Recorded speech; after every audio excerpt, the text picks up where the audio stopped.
There's a lot of things that I like about speaking more than one language. I really probably only speak and understand two, but I can kind of make it like understanding-wise with a third.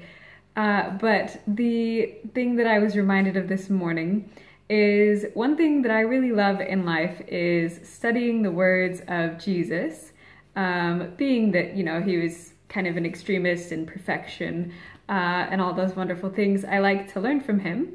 But sometimes when I read in English, I run into big problems that I don't, like I really have a hard time with it. This morning, the problem was when Jesus said, if you can't hate this long list of family members, you can't follow me.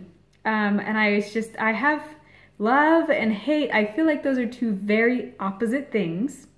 And the Jesus that I am coming to know thinks a lot about love and a lot about expressing love and just helping other people to feel love and to show love. You know, the God of love, all that stuff. So hate was really, I just couldn't put those together. And I texted a friend because I was like, we had a discussion yesterday about Christ's love. And so I texted him and I just wanted to have his thoughts on this verse, but I sent it to him in Czech. And he sent back, I don't see the problem. Okay, so I went back and looked specifically, looked up the words that were important to me. And of course the words were translated differently than they are in English. And it just completely solved the problem that I had in English. When I read it in Czech, it made a lot more sense.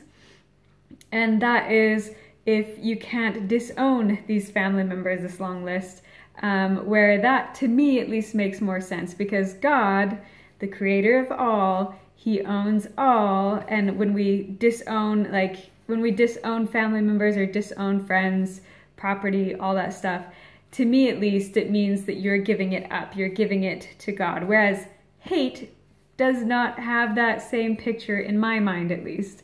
And so the problem was solved in Czech quickly, and that was nice.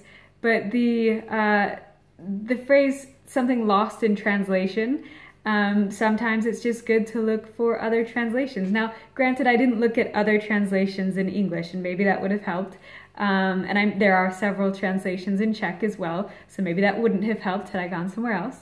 But I feel as though having a principal understanding of what you are studying or learning is important to the translation because part of language is interpreting meaning.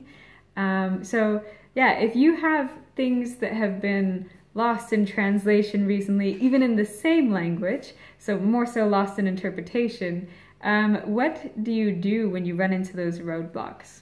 I would love to hear your thoughts.